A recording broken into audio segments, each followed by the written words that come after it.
रघुत्वं साद्वैतं सावधूतं परिजनसहितं श्रीकृष्णचैतन्यदेवं श्रीराधाकृष्णपादां सहगणललिता श्रीविशाखान्वितांश्च तमादिदेवं करुणानिधानं कमलवर्णं सुहितावतारम् अपार संसार समुद्र सेतु भजामहे भागवत स्वरूपम् यं प्रव्रजन्तमनुपेत अपेत कृत्यं द्वैपायन विरह का तर आजुहाव पुत्रेति तन्मयतया तरवो विनेदो तं सर्वोदहृदयं मुनिमानतोऽस्मि नारायणं नमस्कृत्यं नरं चैव नरोत्तमं देवीं सरस्वतीं व्यासं ततो जयमुदीरये। जय श्री कृष्ण चैतन्य प्रभु नित्यानंद श्री अद्वैत गदाधर श्रीवासादि गौरभक्त वृंद। हरे कृष्ण कृष्ण कृष्ण हरे हरे, हरे राम राम राम हरे हरे। हरे कृष्ण कृष्ण कृष्ण हरे हरे, हरे राम राम राम हरे हरे। हरे नामैव केवलं कलो नस्तैव गतिरन्यथा।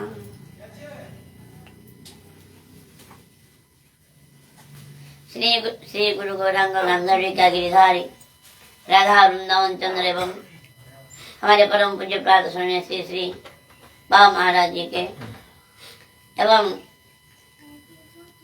हमारे परम पूज्य पाद राम बैरागी बाबा महाराज एवं समस्त संतों के चरणों में साष्टांग दंडवत प्रणाम निवेदन करता हूँ। भगवान की लीला कथा जो दामोदर मास का महिमा भागवत श्रवण, इसलिए बाबा महाराज जी की आज्ञा से वाणी को पवित्र करने के लिए भगवान की कुछ कथा कीर्तन करेंगे। हम श्रवण कर रहे थे अष्टम स्कंद तक की कथा हमने श्रवण किया था। बड़ी महाराज जी के ऊपर भगवान ने कैसे कृपा किया, वामन भगवान उनका तो तीनों लोगों का साम्राज्य ले लिया, लेकिन भगवान खुद उनका द्वारपाल बन गए। ऐसा भक्त अक्षर भगवान कहते हैं जय स देव देवस्य विष्णुरद्भुत कर्मणः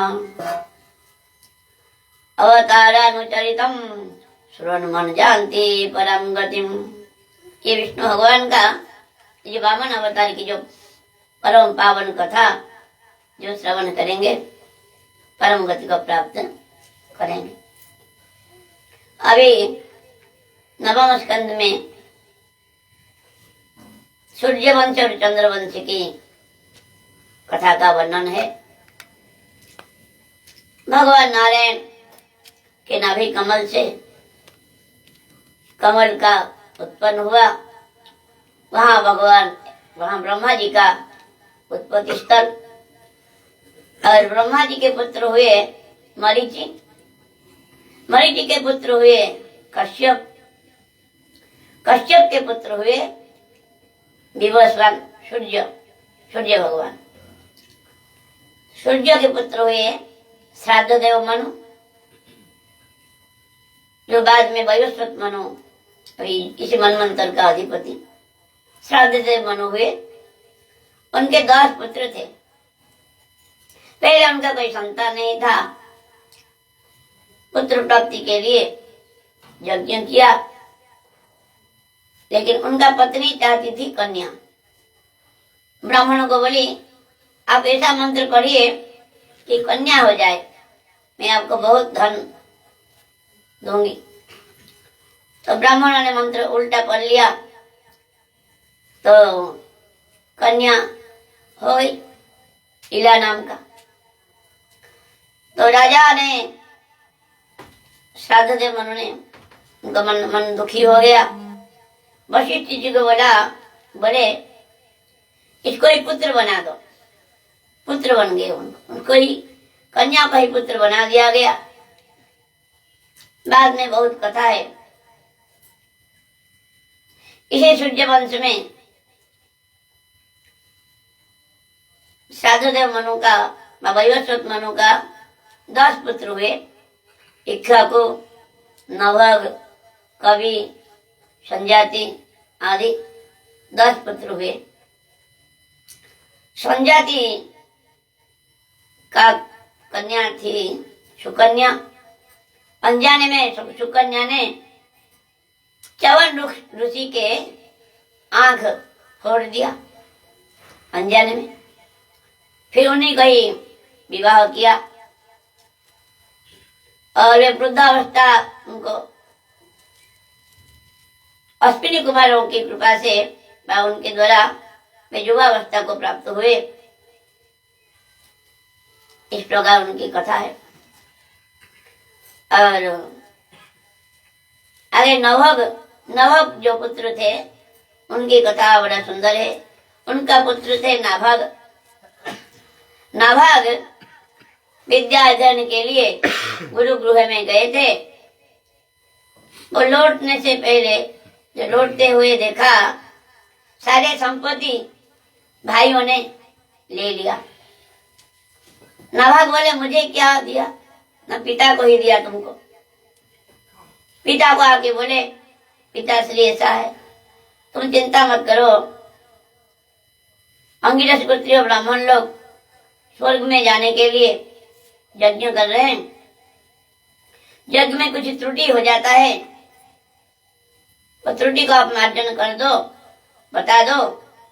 वे जब स्वर्ग में जाएंगे जितना बचेगा धन तुमको दे देंगे। इस प्रकार नाभग ने बता दिया। स्वर्ग में जाने से पहले ब्राह्मण लोग धन उनको दिया। लेकिन एक कृष्णकाय पुरुष, श्याम रंग के एक पुरुष आ गए वहां। बोले ये धन मेरा है, जो बचा है मुझे मेरा है। ये बोले मुझे तो ब्राह्मण लोगों ने मुझे दिया है। वो काला पुरुष बोले जाओ तुम्हारे पिताजी को पूछो। पिताजी बताया नहीं, देवताओं के जो दक्ष यज्ञ में ऐसा नियम हुआ था, जो यज्ञ में बचेगा वो महादेव का भाग होगा। वे साक्षात महादेव है, जाओ उनको प्रणाम करो। नाभग ने उनको प्रणाम किया और भोले बाबा प्रसन्न हो गए। उनको ब्रह्म ज्ञान का विद्या दिया, धन भी जितना बचा था सब दे दिया।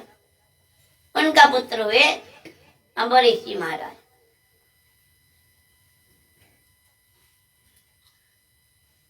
अम्बरीशो महाभाग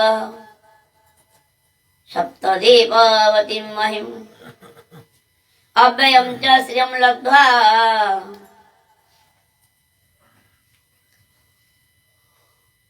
चातुलं भुवि। बोले अम्बरीश महाराज सारा पृथ्वी का सम्राट थे। सप्तदीपमती सारा पृथ्वी का सम्राट थे और उनका धन संपत्ति का कोई ठिकाना नहीं। इतना ऐश्वर्य, कोई पारावार नहीं। लेकिन फिर भी वे सबको स्वप्न जैसा देखते थे। वो ऐसा निष्प्रिय थे, ये सब तो मिथ्या है, ये ऐश्वर्य ऐसा देखते थे। संतों में उनका बड़ा प्रेम था और भगवान में उनका बड़ा भाव था। वासुदेवे भगवती तद्भक्तेषु च साधुषु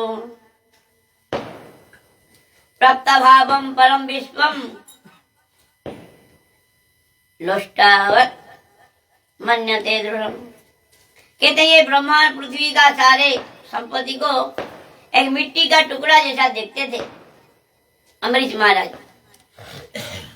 गीता में भगवान कहते हैं ज्ञान विज्ञान तृप्तात्मा कुटस्थ विजितेन्द्रिय युक्त इत्युच्यते योगी समलोष्टास्म कांचन। जो ज्ञान विज्ञान में तृप्त है, जो योगी है, ज्ञानी है, वो ईट पत्थर और सोना चांदी में कोई भेद नहीं देखते। लेकिन हम जैसे लोग धन देखने से मन लोभ हो जाता है,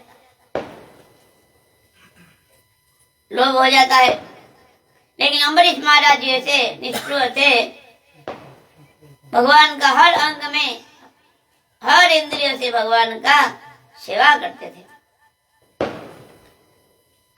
सुखदेव गोस्वामी कहते हैं स वै मनः कृष्ण पदारविन्दयो वचांसि वैकुंठ गुणानुवर्णने करोर्हरेर्मम निर्मार्जनादिषु स्मृतिं चकार च्युत सत्कदोदये मुकुन्दलिङ्गा लयदर्शने दृशौ तद्भृत्योगत्र स्वर्स्यङ्गसङ्गमम् घ्राणं च तत्पाद सरोज सौरभे श्रीमस्तुलस्यां रसनं तदर्पिते पादं हरे क्षेत्र पदानुसर्पणे शिरो ऋषिकेश पदाभिवन्दने कामं च दास्ये न तु काम काम्यया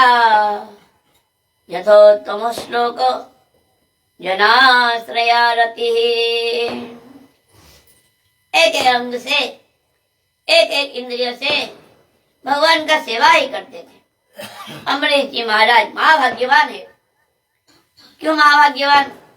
भगवान में जिनका प्रेम है वही भाग्यवान है। तो मन को भगवान का चरणों में लगाया था, वाणी को भगवान का गुणगान करने में, और हस्त के द्वारा भगवान का सेवा करते थे। झाड़ू बहार आदि सब सेवा करते थे।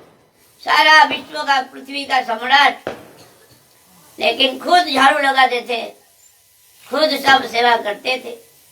एक कथा ऐसा है, खुद गेहूं पीसते थे अम्बरीश जी महाराज। हमको हमारा कुछ भी स्थिति नहीं, फिर भी अभिमान आ जाता है, मैं ये सेवा करूंगा, छोटा सेवा। लेकिन ये हमारा मूर्खता है। अम्बरीश जी महाराज खुद गेहूं पीसते थे अपने हाथ से।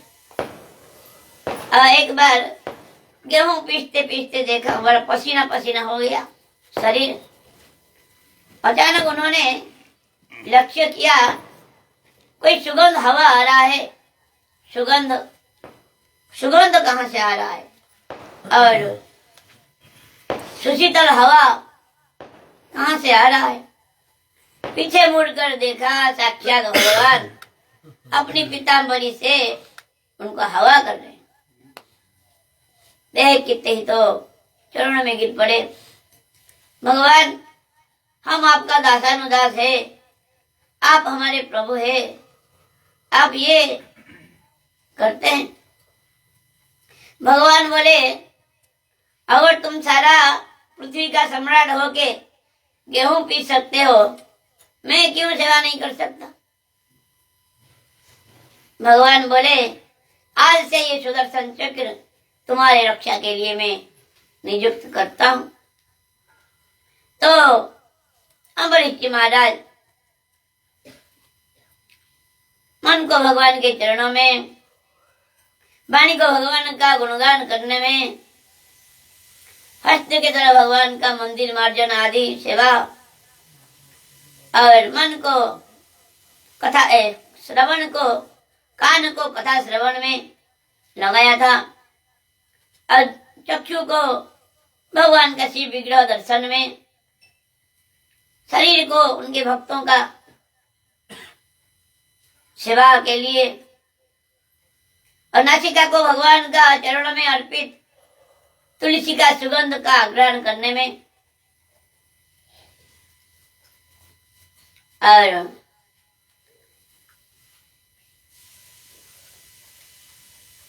चरण के द्वारा पर्यटन करते थे, परिक्रमा करते थे और अपने सिर को भगवान के चरणों में दंडवत करते थे, सबको दंडवत करते थे। उनका कोई अपना कामना नहीं था। कामम च दास्य न तो काम काम्यया। जो चंदन माला आदि जो जो लाते थे अपने से भोग के लिए नहीं, भगवान की सेवा के लिए सब कुछ अर्पण किया था। और उनका मन में क्या इच्छा था? हम तो भी सेवा करते हैं लेकिन मन में बहुत इच्छा रहता है, ये हो जाए वो हो जाए। अम्बरीश महाराज जी के मन में इच्छा था कि जो प्रेम संतों के हृदय में भगवत प्रेम है वही प्रेम मुझे भी प्राप्त हो जाए, यही इच्छा था, दूसरा कोई इच्छा नहीं था। और अम्बरीश जी महाराज कहते हैं जो हमारा नवादा भक्ति का 9 आचार्य बने हैं, श्रवण का आचार्य परीक्षित महाराज जी, कीर्तन भक्ति का आचार्य है सुखदेव गोस्वामी, स्मरण भक्ति का आचार्य है प्रहलाद जी महाराज, पाद सेवन लक्ष्मी माता, अर्चन का आचार्य पृथु महाराज, बंधन का आचार्य है अक्रूर जी, दास्य रस भक्ति का आचार्य है हनुमान जी महाराज, सक्ष का आचार्य है अर्जुन जी, आत्मनिवेदन का आचार्य है बलि महाराज। लेकिन अम्बरीश महाराज जी सारे भक्ति अंग को जाजन करते थे और वे अनेक अश्वमेध यज्ञ किया, ब्राह्मणों को बहुत दान पुण्य किया। और एक बार एकादश 1 वर्ष तक द्वादशी प्रधान एकादशी व्रत का निश्चय किया। एकादशी व्रत जो मधुवन में रह करके एकादशी व्रत किया,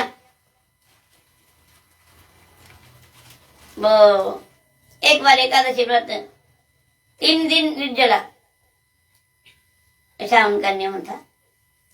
तो द्वादशी के दिन पारण के समय पारण करने जा रहे थे, उसी समय दुर्वासा जी वहां पर उपस्थित हुए।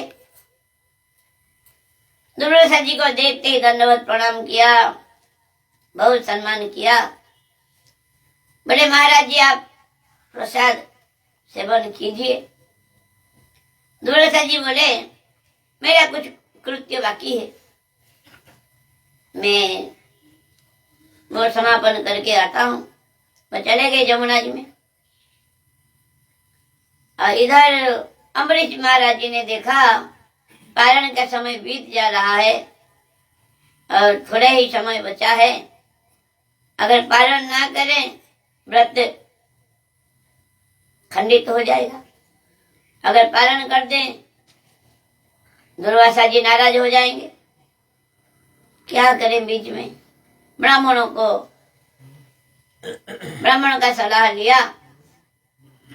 ब्राह्मण ने बोले चरणामृत पा जाओ, वो पारण भी हो जाएगा और भोजन भी होगा नहीं, चरणामृत पा जाओ।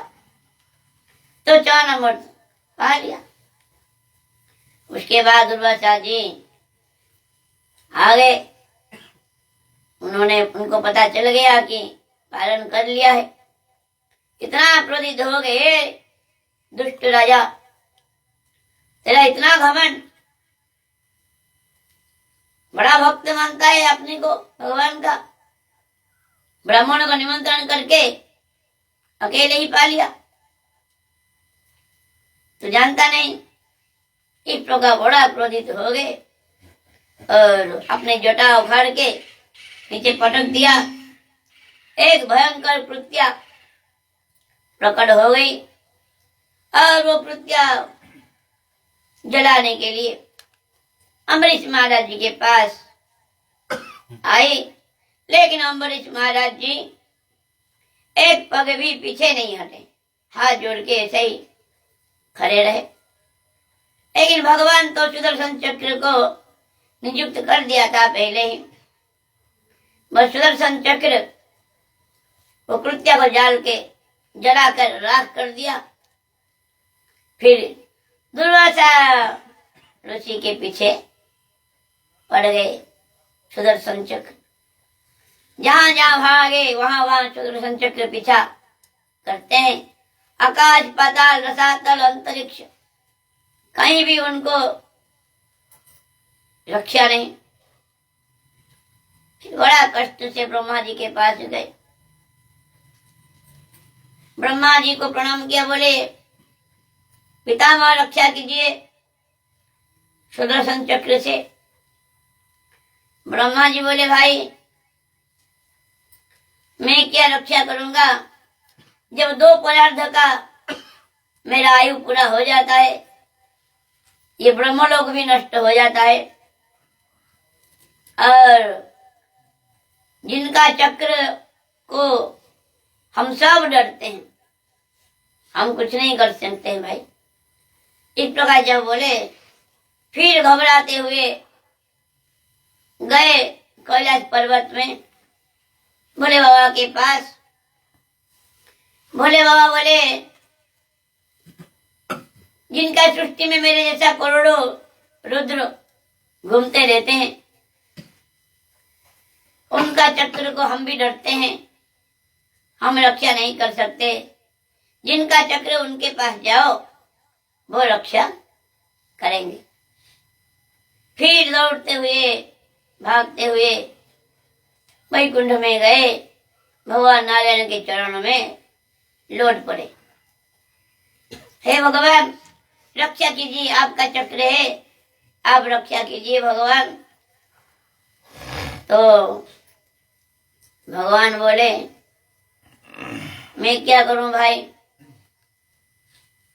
मैं पराधीन हूं। अहम भक्त पराधीन यह स्वतंत्र द्विज साधु विग्रस्त हृदय भक्तिर्भक्त जनप्रिय। भगवान बोले मैं भक्तों का पराधीन हूं, मैं स्वतंत्र नहीं हूं। मेरे प्यारे भक्तों ने मुझे मेरे हृदय को अपनी मुट्ठी में कर रखा है, और मैं भक्तों का प्रिय हूं, भक्त मेरा प्रिय है। और ना मत्मान मासा से मद भक्ति साधु भीर बिना।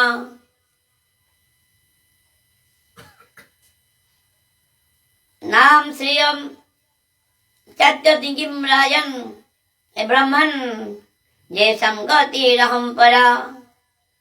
हे ब्राह्मण, हे ब्राह्मण, मैं अपने प्राण प्यारे भक्तों को छोड़कर मैं अपने आप को भी नहीं चाहता हूं, मेरे अर्धांगिनी लक्ष्मी को भी नहीं चाहता।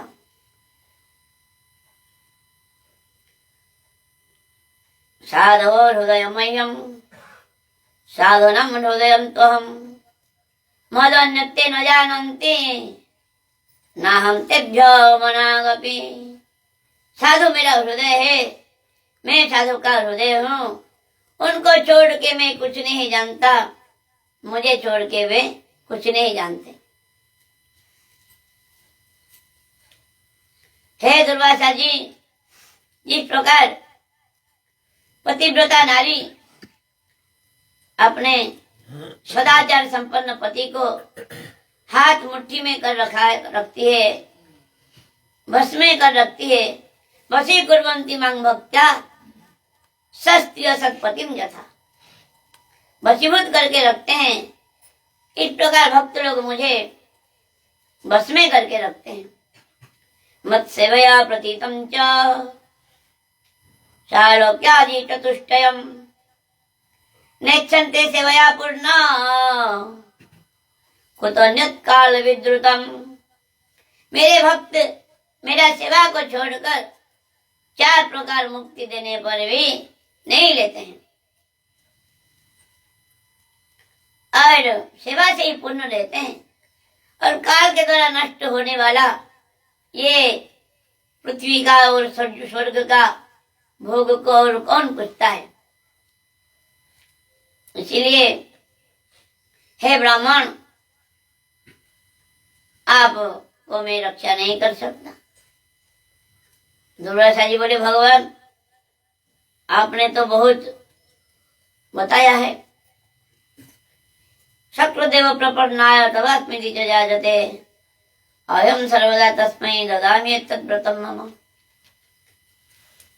सर्वधर्मान् परित्यज्य मामेकं शरणं व्रज, अहं सर्वपापेभ्यो मोक्षयिष्यामि मा शुचः। आपके शरण में आने वाला का भी आप रक्षा नहीं कर सकते तो आपका नाम कलंकित हो जाएगा। शरणागत वत्सल आपका नाम है, हम आपके शरण में आए हैं, ऐसे कैसे बोल रहे हैं भगवान? बोले मैं उपाय बता देता हूं, मैं रक्षा नहीं कर सकता लेकिन उपाय बताता हूं। अम्बरीश महाराज जी के पास जाओ, वे तुमको क्षमा कर देंगे। फिर भागते हुए दुर्वासा जी अम्बरीश महाराज जी के चरण में पास आए, उनका चरण पकड़ लिया। अम्बरीश महाराज जी बहुत लज्जित हुए, बहुत दुखी हुए। ब्राह्मण तपस्वी साक्षात भगवान रुद्र का अवतार मेरा चरण पकड़े, मैं तो गृहस्थ हूं।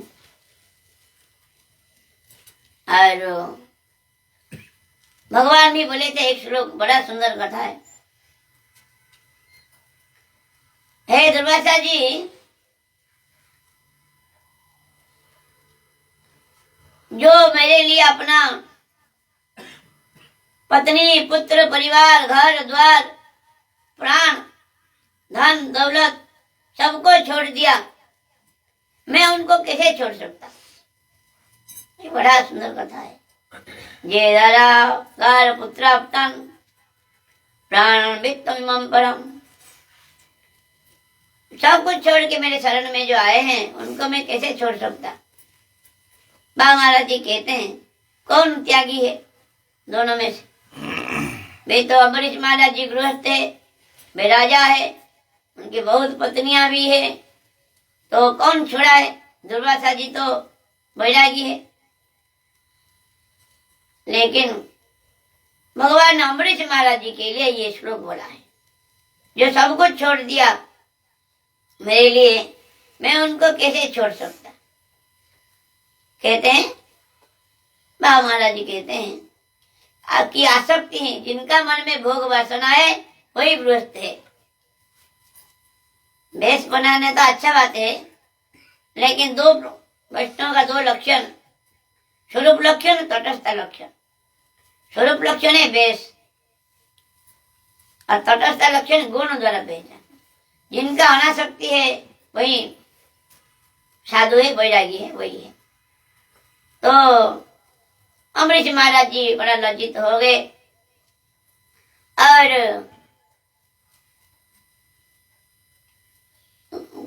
बोले, क्षमा कर देना महाराज, मेरे कारण आपको इतना कष्ट उठाना पड़ा। दुर्वासा जी बोले राजन, बाद में क्षमा मांगना, पहले सुदर्शन चक्र को शांत करो, मुझे 1 साल से बड़ा कष्ट हो रहा है। फिर बड़ा स्तुति किया,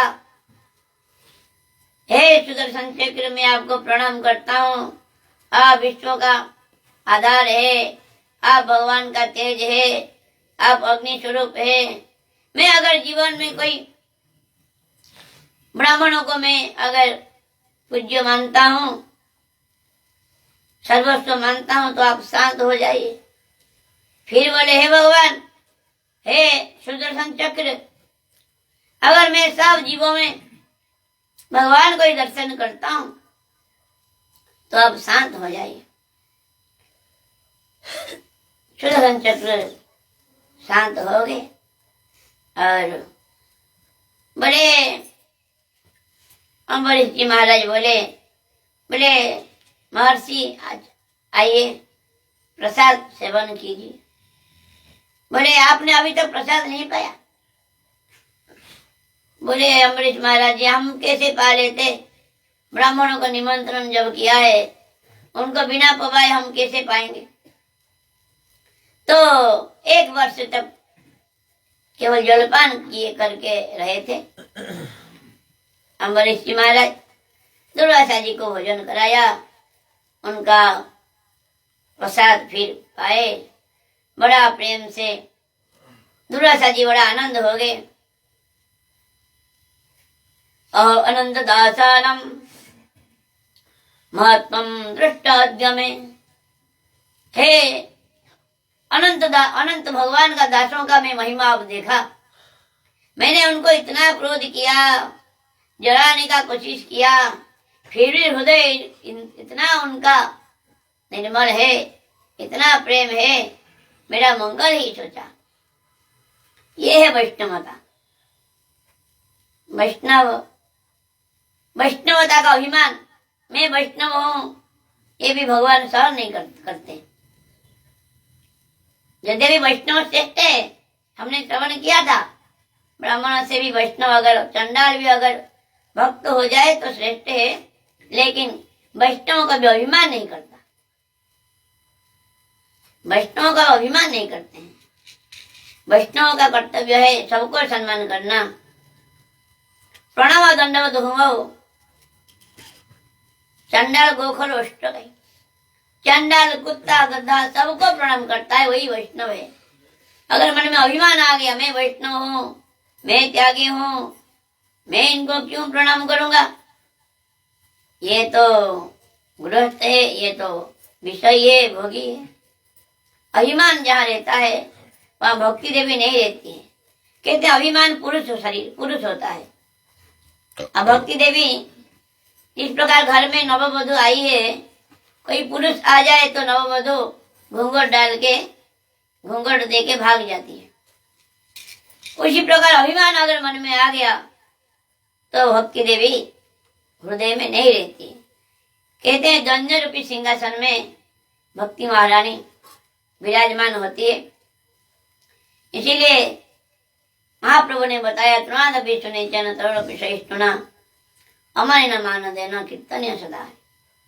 हम तो श्लोक बहुत मुखस्त कर लिया, प्रवचन भी कर देते हैं, लेकिन थोड़ी थोड़ी बातों में हमको अभिमान आ जाता है।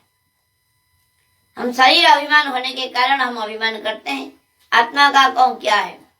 इसीलिए महाप्रभु ने बताया, रथाग्र नृत्य करने के समय महाप्रभु बोले हैं, ना हम विप्र न च नरपति, ना विवश्य न शूद्रो, न हम वर्णि न च गृहपति, न वनस्तो ज्योतिर्वा, किंतु प्रद्यो निखिल परमा नंद पूर्णामृताब्दे, गोपी भर्तु पद कमलयोर दास दासानुदास।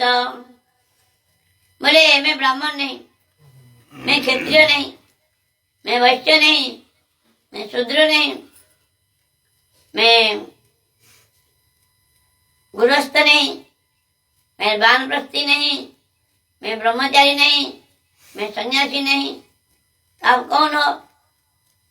गोपियों का जो स्वामी गोपीनाथ प्रभु, उनका दासों का भी दास है हम। इस प्रकार अगर अभिमान तो चाहिए, लेकिन मैं दास हूं, ये अभिमान अच्छा है।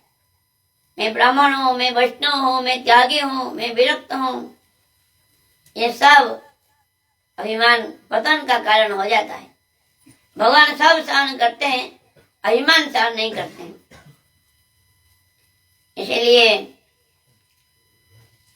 अभिमान को छोड़कर, अभिमान अगर होता है, भगवान करोड़ों करोड़ों पर्वत दूर हो जाते हैं, बहुत दूर हो जाते हैं भगवान। इसीलिए अभिमान नहीं करना चाहिए। लेकिन वैष्णव हम लोग अभिमान करते हैं, अरे ये ब्राह्मण क्या, ये ब्राह्मण होने से क्या लाभ, भजन नहीं करता है, चंडाल से भी खराब है, भजन नहीं करता है। ये अभिमान नहीं होना चाहिए। ब्राह्मण चाहे जैसा भी हो, ब्राह्मण शरीर में है, उनको प्रणाम करना चाहिए, उनको सम्मान देना चाहिए। जैसे हमारे चैतन्य महाप्रभु को बुखार हो गया, लीला ऐसा किया भगवान ने, बुखार का लीला किया हमारे महाप्रभु को। जब गया जा रहे थे रास्ते में, क्या करेंगे महाप्रभु, उनका शिष्य लोगों ने पूछा, बोले कोई ब्राह्मणों का चरण रज लाओ, मेरे मस्तक में लगाओ, बुखार ठीक होगा। तो एक ब्राह्मण के पास गए, बोले आपका चरण रज दीजिए, हमारा प्रभु का कैसे स्वास्थ्य ठीक हो जाए। ब्राह्मण देवता बोले मेरा कोई आचार फाचार कुछ नहीं, मैं आचरण नहीं करता हूँ, सदाचारी नहीं हूँ। महाप्रभु को पूछा गया, बोले जैसा भी हो चरण रज लाओ। चरण रज लगाया तो महाप्रभु का बुखार ठीक हो गया। कहने का मतलब प्रणाम करना, सब आ रहे भाई सबको प्रणाम करना चाहिए, कुत्ता बंदर सुअर सबको प्रणाम करना चाहिए। ब्राह्मण शरीर में है उनको हम अपमान करेंगे तो ब्रह्मण्य भगवान कैसे प्रसन्न हो जाएंगे। नमो ब्रह्मण्य देवाय गो ब्राह्मण हिताय च, भगवान का नाम है। जो भी हो, अम्बरीश महाराज जी का ऐसा दीन था, अम्बरीश महाराज जी का बड़ा महिमा है। जो ये चरित्र श्रवण करते हैं, सुखदेव गोस्वामी कहते हैं उनका भगवान में भक्ति होता है, कर्म बंधन से मुक्त हो जाता है। इस प्रकार बड़ा सुंदर कथा है। आगे इक्ष्वाकु वंश का कथा है। इक्ष्वाकु उनका वंश में आए जुवनाश्व नाम का राजा हुए और उनका पुत्र प्राप्ति के लिए वो जल रखा था, अभिमंत्रित जल रानी को पिलाने के लिए, लेकिन वो राजा ही पी लिया। प्यास लगा ज्यादा तो पी लिया, तो उनका पेट से ही बच्चा जन्म हुआ। एक उनका पेट फाड़ के एक बच्चा जन्म हुआ। जन्म होते ही वो रोने लगा, दूध किसका पिएगा बच्चा। इंद्र जी आ गए, अपना तर्जनी उंगली उनके मुख में दिया, बोले माम धाता, मैं दूध पिलाऊंगा। तो उनका नाम मानधाता हुआ। उनके तीन पुत्र हुए और मुचुकुंद भी उनका पुत्र थे। 50 कन्याएं हुई। 50 का विवाह शौवरी ऋषि के साथ हुआ। शौवरी ऋषि ने देखा भाई तपस्या करूंगा, कहाँ करूंगा तपस्या। जल के अंदर तपस्या किया, यमुना जल के अंदर नीचे तपस्या किया, लेकिन उनका वैष्णव अपराध हो गया। गरुड़ जी मछली खाने के लिए आए थे, उनको श्राप दे दिया, तुम आओगे दोबारा तो तुम्हारा मृत्यु हो जाए। गरुड़ जी महाराज साक्षात भगवान का वाहन, भगवान का पार्षद, इनको श्राप देने का उचित नहीं हुआ। क्यों? बहुत पुरुषों को सामान्य व्यक्ति श्राप देंगे उनका ही पतन हो जाएगा। कोई बहुत पुरुषों को सामान्य व्यक्ति अगर श्राप देंगे तो उनका ही पतन हो जाएगा।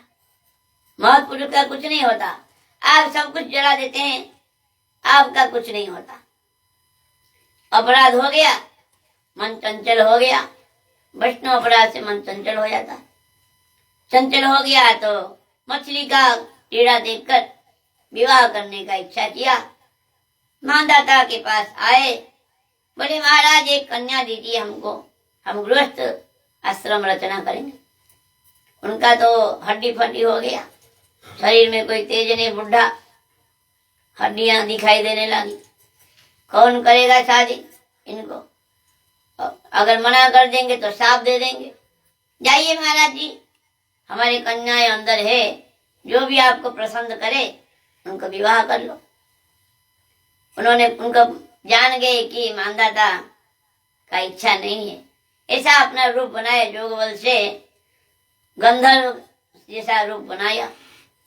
उनको देखते ही 50 कन्याओं में लड़ाई हो गया, ये तो मेरा पति बनेंगे, तुम क्यों शादी करोगे इनको विवाह। बोले आई लड़ाई मत करो, चलो 50 होंगे 50, चलो 50 का विवाह किया। उनका एक एक का 100 पुत्र, 5000 संतान हुआ।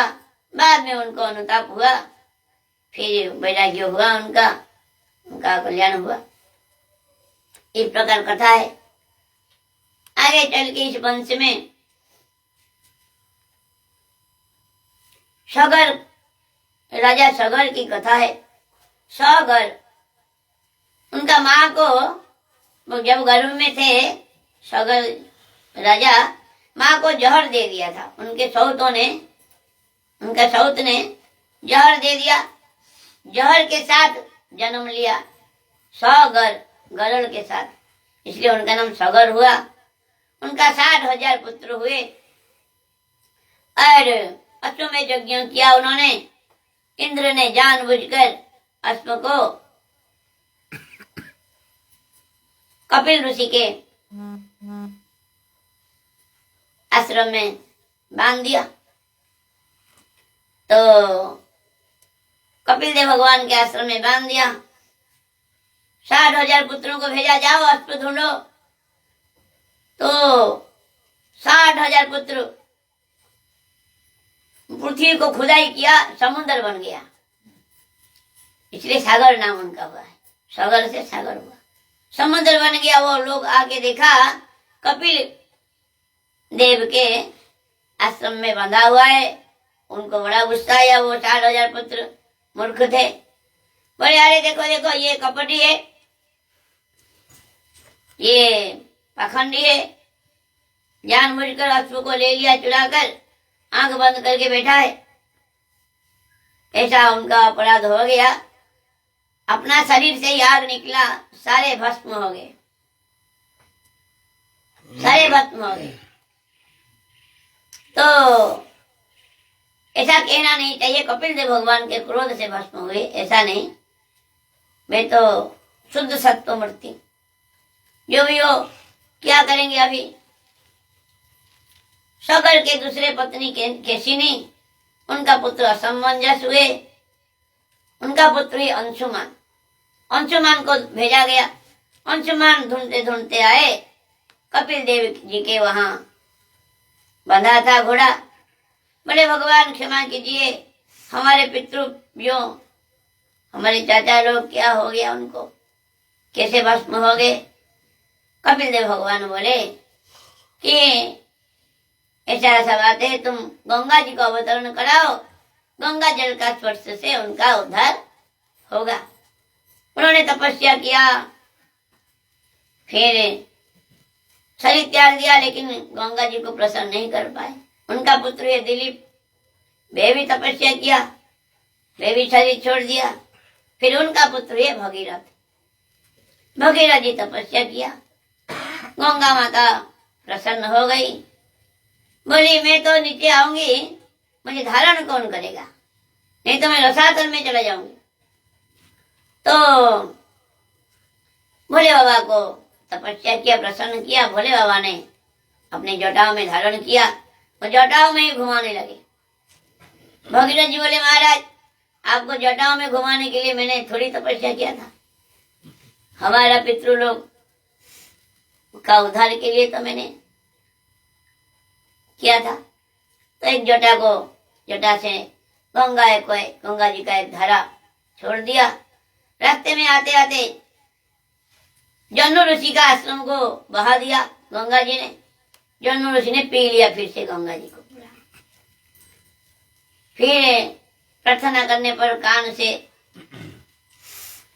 सृष्टि किया। जाह्नवी नाम एक है उनका नाम, जन्नू से जाह्नवी नाम हुआ है गंगा जी का। इस प्रकार उनका जो जहां पर 60,000 सगर जी के पुत्र भस्म था, गंगा जल का स्पर्श पाते उनका उद्धार हो गया। अगर भस्म का स्पर्श से उद्धार हो जाता है, जो गंगा जल नित्य स्नान करते हैं, पान करते हैं और गंगा तीर में वास करते हैं, उनका क्या कहना। गंगा जी बोली थी भगीरथ जी से, मैं तो नीचे आऊंगी, लेकिन जो लोग पाप मुझे दे देंगे, पापी लोग स्नान करेंगे, वो पाप में कहाँ लेके जाऊंगी। पापी लोग मेरे जल में स्नान करेंगे, वो पाप कहाँ लेके जाऊंगी। भगीरथ जी बोले, आप भगवान के जो प्राण प्यारे भक्त, जिनका हृदय में अघरिपु भगवान रहते हैं, उनका जब आपके जल में स्नान करेंगे भगवान के प्राण प्यारे भक्त लोग, तो आप पवित्र हो जाएंगे। इसलिए गंगा जी भी मन में सोचती है, कब भगवान के भक्त आएंगे, मेरे जल में स्नान करेंगे, तो मैं पवित्र हो जाऊंगी। ऐसा संतों का महिमा, वैष्णव का महिमा। इसीलिए कहते हैं, गंगा परशैले पश्चाते पावन, दर्शन पवित्र करे तो मार्ग। गंगा जी का बहुत सालों तक सेवा करने से पवित्र कोई होता है। संत महापुरुष दर्शन से पवित्र कर देते हैं। ये प्राण कथा है। आगे सूर्य वंश में खट्वांग दीर्घबाहु रघु, उनका पुत्र हुए अज, उनका पुत्र हुए दशरथ। दशरथ जी अपुत्रिक थे, संतान नहीं थे। फिर ऋष्य सिंह ऋषि, बड़ा सुंदर कथा है, पूरा समय कम है। ऋष्य सिंह ऋषि को बुला करके यज्ञ किया गया और साक्षात भगवान अपने अंश से 4 भाग से प्रकट हुए। रामचंद्र भगवान, हे रामचंद्र भगवान की जय, हे लक्ष्मण लाल की जय, भरत लाल की जय, शत्रुघ्न लाल की जय।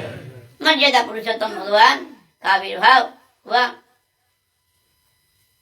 एक श्लोक में पूरा रामलीला का पहले गायन किया सुखदेव गोस्वामी।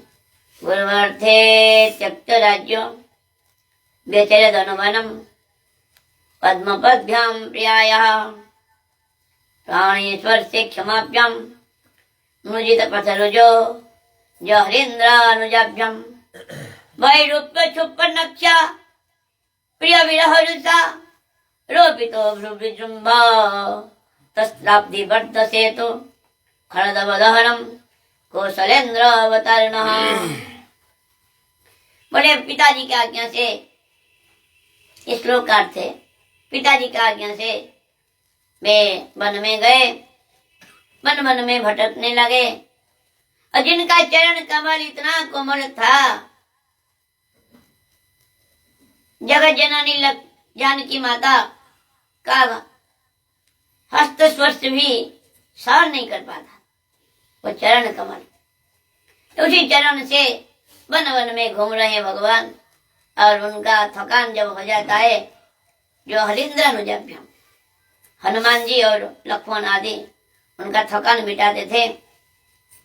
और जब सुपर्णखा का नाक कान काट दिया लक्ष्मण जी के द्वारा, तो रावण ने जानकी माता का हरण कर लिया और समुद्र में सेतु बंधन किया और लंका विजय किया, रावण का उद्धार किया। आगे विस्तार से थोड़ा कहते हैं। भगवान रामचंद्र, विश्वामित्र ने देखा असुर लोग बड़ा बाधा देते हैं यज्ञ में, तो रामचंद्र लक्ष्मण को लेके साथ में गए। और लक्ष्मण जैसा भाई अच्छा तीनों लोगों में कोई नहीं मिल सकता। लक्ष्मण का जी का से भाव, जब रामचंद्र भगवान वनवास के लिए जा रहे थे, लक्ष्मण जी को तो वनवास नहीं हुआ था। भगवान बोले लक्ष्मण तुम रहो यहाँ, माता पिता सेवा करो, मातृदेव हो, पितृदेव हो, आचार्य देव हो, माता पिता की सेवा करो। लक्ष्मण जी बोले माता राम मत पिता रामचंद्र, स्वामी राम मत सखा रामचंद्र, सर्वस्व में राम दयालु नान्यम जाने नैव जाने न जाने। कहते मेरा माँ रामचंद्र है, आप ही मेरे माता हो, आप ही मेरा पिता हो, आप ही मेरा स्वामी हो, आप ही मेरा सखा हो। मैंने आपको छोड़कर कुछ नहीं जानता, कुछ नहीं जानता, कुछ नहीं जानता। तुम्हें वो माता पिता, तुम्हें वो बंधुश्च सखा, तुम्हें वो, ऐसा कहते हैं। ऐसा उनका निष्ठा है। लक्ष्मण जैसा भाई तो तीनों लोक में कोई नहीं हो सकता। और जानकी माता को माता भाव में देखते थे। चरण को छोड़कर कुछ देखा ही नहीं, मुखमंडल भी दर्शन किया नहीं कभी भी लक्ष्मण जी ने। जब जानकी माता को रावण ने हरण करके लिया, यहाँ पर जानना चाहिए रावण जानकी माता को सोच भी नहीं कर सकता, जल जाएगा। छाया सीता को हरण करके लिया। जो भी हो, हरण करके जब लिया, जानकी माता ने सोना जो अलंकार था सब नीचे गिरा दिया। तो सुग्रीव जी को प्राप्त हुआ। जब भगवान सुग्रीव जी के यहाँ आए, बोले मेरी जो अर्धांगिनी धर्मपत्नी को कोई ले गया। बोले भगवान, ये अलंकार कोई देवी को कोई असुर लेके जा रहा था, देवी ने अलंकार नीचे गिराया, देखिए आपका है क्या, आपका जो धर्मपत्नी का है क्या। वो अलंकार लक्ष्मण जी को दिखाया। लक्ष्मण जी बोले ना हम जाना में केवड़े, ना हम जाना में कंकणे, नुपुरम एकम जानामि नित्यम पादाभिवंदनात्। हे भ्राता, हे प्रभु, मैं माथा में जो पहनते हैं केवल मथामणि, उसको मैं नहीं पहचानता हूँ। और कंकण जो हाथ में पहनते हैं वो मैं नहीं पहचानता हूँ। लेकिन ये मेरी माता की है, मैं जानता हूँ। ये नुपुर है, चरण में पहनते हैं, इसको मैं जानता हूँ, जरूर ये मेरी माता की है। ऐसा लक्ष्मण जैसा भाई कौन हो सकता। लक्ष्मण जी के साथ गए और जो जनक राजा के वहां शिव धनु रखा गया था, 300 लोग उठा कर लाते थे उसको, एक हाथ में ही भगवान ने तोड़ दिया। और जानकी माता को, जो लक्ष्मी माता ही जानकी बन के आई थी, उनको वरण किया। और जाने के टाइम रास्ते में परशुराम जी को क्रोध आया, बहुत बातें बोले, उनका गर्भ को खंडन किया। फिर पिता की आज्ञा से वनवास के लिए गए और वनवास में शूर्पणखा जो रावण का बहन, उसका नाक कान कटवा दिया। फिर रावण को बड़ा गुस्सा आया, बहुत सारे असुरों को भेजा, सबको भगवान ने उद्धार कर दिया। फिर रावण मारीचों को भेजा, एक दिव्य एक सोने का हरि हिरण बन के आया वो मारीच।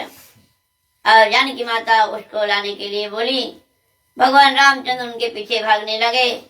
इधर लक्ष्मण जी का अनुपस्थिति में रावण ने हरण करके ले गया। और भगवान फिर सुग्रीव को मित्र बनाया, बाली का उद्धार किया और समुद्र तट पर हनुमान के द्वारा पता लगाया कि रावण ने लेके रखा है लंका में। समुद्र के पास आए, उपवास किया, प्रार्थना किया भगवान, लेकिन समुद्र जब सुना नहीं, कितना क्रोध से देखा, तो उनका क्रोध से समुद्र में बड़े बड़े मछली, बड़े बड़े मगरमच्छ कांप गए। समुद्र देवता, वरुण देवता कांपते हुए चरणों में आके गिर गए। फिर अपने वानर सेना के द्वारा समुद्र में सेतु बंधन किया और फिर बड़ा घमाघोट युद्ध हुआ, सारे असुरों को वध कर दिया। फिर अंत में रावण आया। रावण को देखते भगवान बोले, अरे दुष्ट, जिस प्रकार निरह जो भोले भाले बकरी आदि को भेड़िया उठा के ले जाता है, तूने मेरा प्राण प्रिया सीता जी को तुमने हरण करके लिया है। इस प्रकार बोल के बड़ा युद्ध किया। फिर इंद्र का सारथी मातोरी एक रथ लेके आए स्वर्ग से, उस पर विराजमान होके भगवान ने घमासान युद्ध किया। फिर अंत में ऐसा तीर चलाया भगवान ने, रावण 10 मुखों से रक्त वमन करता हुआ नीचे गिर पड़ा, उसका मृत्यु हो गया। जब उसका मृत्यु हो गया, उसका पत्नियां मंदोदरी आदि आके बहुत रोने लगी, चिल्लाने लगी, हे स्वामी, आप त्रिलोक विजयी थे, आपके बल पराक्रम को सब डरते थे और हम बड़ा अभिमान करते थे। हम अगर आप आज हमको छोड़ के चले गए, ये लंका का रक्षा कौन करेगा? आप सब प्रकार से समृद्ध थे, सब भोगों आपको प्राप्त होता था, लेकिन आपने जगत जननी सीता देवी को हरण करके लाया। वो बड़ा तेजस्विनी थी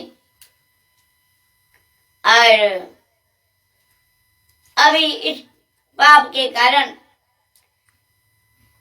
आज आप मृत्यु सज्जा में सो गए और आपका ये जो शरीर के लिए आपने जो किया, आपका शरीर आज गिद्धों का आहार बन गया। इस प्रकार विलाप किया। फिर भगवान आए, देखा जानकी माता अशोक वाटिका में बैठी है, उनको साथ में लेकर गए, विमान में बैठाया और विमान में जाकर देखा, सुना रास्ते में ही भरत जी प्रेम अवतार है। भरत जी का जो प्रेम, और वो वाणी का विषय नहीं। हमने तो रामचरितमानस आदि ग्रंथ पढ़ा नहीं, लेकिन सुना ऐसा भरत जी का प्रेम। भगवान ने सुना कि भरत जी जो जौ को गोमूत्र से उबाल कर पाते हैं और जटा धारण किया है, नंदीग्राम में रहते हैं और नीचे चटाई में सोते हैं। उनको बड़ा दुख लगा और भगवान रामचंद्र फिर अयोध्या में लौट कर आए अपने पार्षदों के साथ और गुरु वशिष्ठ जी, तीनों माताएं और सबको साथ में लेकर के भरत जी भगवान का जो पादुका, चरण पादुका को सिर पर धारण करते हुए गए और उनके चरण में धारण कराया। भगवान रामचंद्र भरत जी को देखते ही छाती से लगा लिया, आलिंगन किया और आंसू से ही नहला दिया। भगवान ने भरत जी को आंसू से ही नहला दिया। फिर सबके कहने पर, सबका आग्रह करने पर फिर भगवान राजा बनने को राजी हुए। उनका राज्याभिषेक हुआ। जय राजा रामचंद्र भगवान की जय। भगवान राजा बने और प्रजाओं का बड़ा प्रेम से पालन किया। अभी भी राम राज्य कहते हैं, कोई कृष्ण राज्य या कोई राज्य नहीं कहता है, राम राज्य ही कहते हैं। रामचंद्र भगवान ऐसा मर्यादा पुरुषोत्तम और प्रजा पालक, प्रजा रक्षक, उनके राज्य में किसी को कोई रोग व्याधि कुछ नहीं होता था, कोई दुख क्लेश कोई होता नहीं था, कोई मरना नहीं चाहता तो मृत्यु भी नहीं आता था। इनका ऐसा प्रजा पालक हमने बहुत सारी कथा सुना है और इसीलिए ज्यादा कहने की जरूरत नहीं। एक कुत्ता का किस प्रकार न्याय दिया भगवान ने। एक कुत्ता आया और भगवान लक्ष्मण को भैया देखो कोई है द्वार पर। बोल लक्ष्मण जी देखा कोई नहीं। बोले देखो देखो दोबारा देखो, एक कुत्ता था, उसी को लेके आओ। बोले क्या भाई, रो रहा था कुत्ता, क्या चाहिए तुमको, न्याय बताओ ना। देखिए महाराज जी, ये जो बाबा साधु बाबा मैं मुझे डंडा से पिटाई किया। साधु बाबा को बुलाया, तुमने क्यों भाई किया? ना मैं भिक्षा के लिए जा रहा था और इसने भूखा। बोले मेरा तो स्वभाव, कुत्ते का स्वभाव ही ऐसा है, तो क्या दंड देंगे बताओ। बोले इनको एक शिव जी का एक बड़ा आश्रम है, वहां पर महंत बना दो, ऐसा कहते हैं। तारा इतना बड़ा आनंद की बात है महंत बनना। मेहनत बना था, आनंद की बात है। ये तुम्हारा अपराध किया, इसको मेहनत बना रहे हो ना। महाराज जी मैं भी पहले मेहनती था, पहले मेहनत था और भोले बाबा के लिए घी देता था, थोड़ा नाखून में लग जाता था घी, और वो घी में उसी हाथ से मैं भोजन करता था, घी मुख में चला जाता था, अभी कुत्ता बनना पड़ा मुझे। तो कहने का मतलब भगवान सबको न्याय देते हैं, भगवान रामचंद्र सबको न्याय देते हैं। एक बार भगवान घूमते घूमते प्रजाओं का हाल देखने के लिए भगवान ने रात्रि के समय घूम रहे थे। एक धोबी उसकी पत्नी को कह रहा है, अरे दुष्टा, अरे चरित्रहीना, तुमने रात में बाहर कहाँ बिता के आई हो, मैं तुझे कभी स्थान नहीं दूंगा। मैं मुझे राम सोचा है क्या? राम, उनका पत्नी सीता वो रावण के वहां बहुत दिन रह के आया, फिर भी उन्होंने अपना लिया मैं राम नहीं हूं, निकल जाए यहां से। इस प्रकार जब भगवान ने सुना, उनका बड़ा दुख हुआ। सच में दुष्ट हर युग में रहते हैं, दुष्टों का कोई अभाव नहीं, हर युग में दुष्ट रहते हैं। भगवान ने जब ऐसा सुना तो लक्ष्मण के द्वारा अपना तो जगत जननी जानकी माता को वन में छोड़ दिया। वे वाल्मीकि के आश्रम में रुके। बहुत बातें हैं, हम सब जानते हैं ये बात। जो भी हो, फिर भगवान कठिन ब्रह्मचर्य व्रत का पालन किया, 13,000 वर्ष राज्य शासन किया, ऐसा श्रीमद् भागवत में वर्णन है। फिर अंत में सबको साथ में लेके अपने साकेत धाम, भगवान का अपना धाम साकेत धाम में गए। ऐसा सूर्यवंश की बहुत सुंदर कथा है। कथा हरि अनंत, हरि कथा अनंत, कहाँ तक वर्णन करें। जो 1000 मुख में साक्षात शेषदेव भगवान भी वर्णन करने में असमर्थ है। हम तुच्छ जीव, बद्ध जीव क्या वर्णन करेंगे। यहाँ पर कथा का विश्राम देते हैं, और कथा में कोई त्रुटि विच्युति हो तो इसके लिए क्षमा चाहते हैं। और हमारे परम पूज्य प्रार्थना श्री बाबा महाराज जी के चरणों में, और यहाँ पर उपस्थित सभी संत महापुरुषों के चरणों में, हमारे राम बैरागी बाबा महाराज जी के चरणों में, सबके चरणों में दंडवत प्रणाम निवेदन करता हूँ। और कथा में कोई त्रुटि है तो क्षमा चाहता हूँ। कल कथा 8 से 8:30, 8 बजे से कथा होगी, और 7 बजे से कीर्तन, और 8 बजे से कथा आधा घंटा, 8:30 तक। आप बोल 8 से 8:30 कथा, 8 से शाम को कल कथा शाम 8 से 8:30 के बीच कथा होगा, ऐसा आदेश मिला है।